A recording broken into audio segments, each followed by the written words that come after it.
Yo guys, what is going on? It is Invin here, and today what I'm bringing to you guys is a video on the most recent launch details that we have seen for Lost Ark. Now, yesterday I did a poll on the channel towards the way of content in seeing what you guys would like to see me cover alongside New World. For those of you wondering, I will still be covering it, but this was the result of the poll. You wanted other MMOs, and this felt like the best opportunity because Lost Ark is something I'm going to be playing.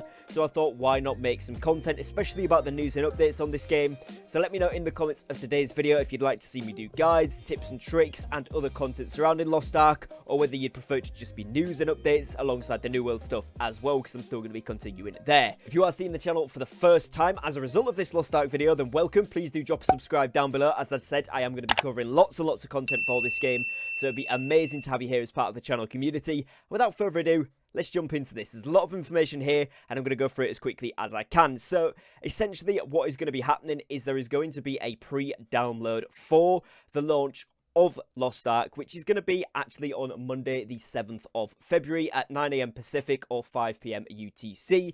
Now, this is going to be regardless of whether you actually have the Founders Packs purchased or you don't, because obviously for those of you that don't know, on the 11th when this game fully releases, it is going to be free to play, which means anybody can pick it up and give it a go. Only payment that is required is if you want a Founders Pack ahead of that, which does give you a 3-day head start, which we'll move on to in a moment. So you don't need to purchase it in order to pre-download, but you do need to purchase it in order to play it early, or purchase a founder pack in order to play it early. There will be no option in Lost Ark for pre-period character creation or name reservations, so your name will be reserved or locked only when you finish the character customization screen. So again, if you wanted to select a specific name, again, people who've got the head start are going to be able to do that sooner. And if you're not doing a head start, you're going to play whenever the game opens up on the 11th. That is fine, but bear in mind, if someone gets the same name as you, it's going to be locked out. So yeah, there's that to think about. But of course, there's no pre-naming, there's no reservation of those names. It has to be once the creation is available and the official launch is there. And that is what you see here with the head start heading. This one says that servers will open for head start access on Tuesday, the 8th of February at 9 AM Pacific or 5 PM UTC. You must purchase a Founders Pack to receive access to the 3-day head start. If you purchase a Founders Pack at any time during the head start process, you will be able to play for the remainder of that period. So these cost varying amounts depending on what level you want to get, but all of them include the cheapest right through to the most expensive, do include that head start. So if you are wanting to get that, the only way to do it is to purchase a Founders Pack. If you're not, like I said, when this game fully releases on the 11th for the official non-head start official launch, you can pick that up free to play there from that day onwards. And that is where we move into the launch period here. So this is servers for all regions will open for launch on Friday, February 11th at 9 AM Pacific or 5 PM UTC, and players will be able to play free at this time. So, you know, it is free to play, but you can pick up a Founders Pack if you want to receive some in-game stuff, as well as that head start, which the in-game stuff is pretty cool. Some of it's cosmetic, some of it's gameplay based, so it's entirely up to you if you want to do that, but for the head start, you do need to purchase a Founders Pack. Founders Packs will be available for purchase through 9 AM Pacific time on February 11th, which means you can't buy these once the game has officially fully launched and it's free to play, etc. You can only buy them ahead of the official launch, and, you know, especially over that head start period is where most people probably pick it up, or just before. You can go ahead and do that. Steam customers will have their Founders Pack benefits auto entitled for them. Amazon customers will automatically be sent a key for their Founders Pack on February the 7th or whenever they buy it after that, and then they'll get a key which they put into the game in order to receive their benefits there. So they'll be delivered to your account's roster storage, and from here you will be able to obtain the contents and apply the skins to the characters of your choice. These skins will only be usable on the 15 classes that are available at launch, which, for those of you that don't know about Lost Ark, I'm still getting into it. I'm doing a lot of research myself, specifically for content purposes,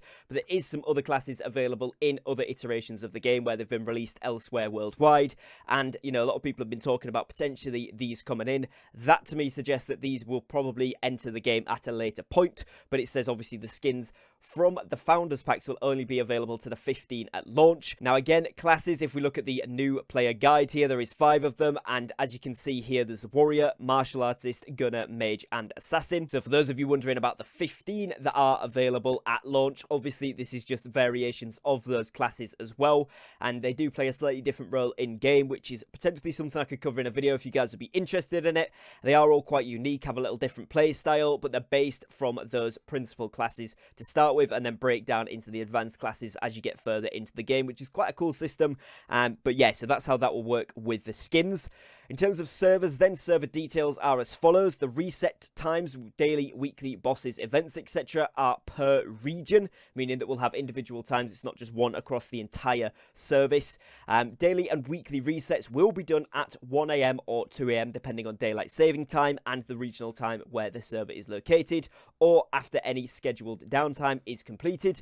Core content such as raids, dungeons, and PvP events will maintain the best local hours by applying the following times offsets calculated from each region's 0 hour. So US West will be Universal Time Code -7, then you have US East -4, EU Central +1, and SA East at -3. So EU Central essentially runs CET time zone, etc. And of course this makes sense. They go on to explain underneath that this means if a dungeon was meant to open at 7 PM on server time UTC, it will be open for US West 7 hours later to make it more playable and accessible for US West players. So for example, 7 PM for my time over in the UK, if they opened it at the same time for you guys in US West, then it'll probably be about 11 AM, 12 midday sort of time, which is obviously not the most convenient. Usually evenings are the best time for most players, so you know, obviously that is what they're going to do there, is just adjust those so that everything is basically evening based, which I think is a lot better. Obviously there will be some other stuff. Again, for those of you that haven't played, there's interval kind of events throughout the days, and those I would assume will be the same, but this is talking about the core set time stuff that they have in the game. It's also worth noting that the in-game UI will display the server time and not a player's local machine time. For example, US West will display Pacific time for all players to reflect that server's time, so you won't see your individual time on there. It will be the server time, so you can work these things out a lot easier when things are going to be with the in-game calendar, etc., which again is another feature for those of you that haven't played. You're able to see what time things are going to occur at with the in-game calendar, and therefore it will match with the time that's in-game, and you can compare that to your computer's time or whatever your local time is to then match that up correctly for yourselves. Please note that after the game has launched, server reset times may be adjusted slightly to best fit player and server needs, which is a really good thing to add there as a caveat, because it means they're not afraid to kind of make this a little bit more malleable should we need it, which is really, really good. Now, Serverless here is the final thing they've included, and it says this is a list of servers that will be open for players to select, beginning from the head start on February 8th. Additional worlds may be opened based on population levels.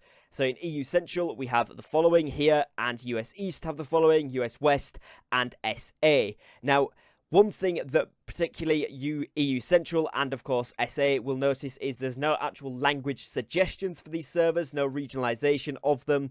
That is something that's in talks on the forum right now, but officially there has been nothing mentioned on this.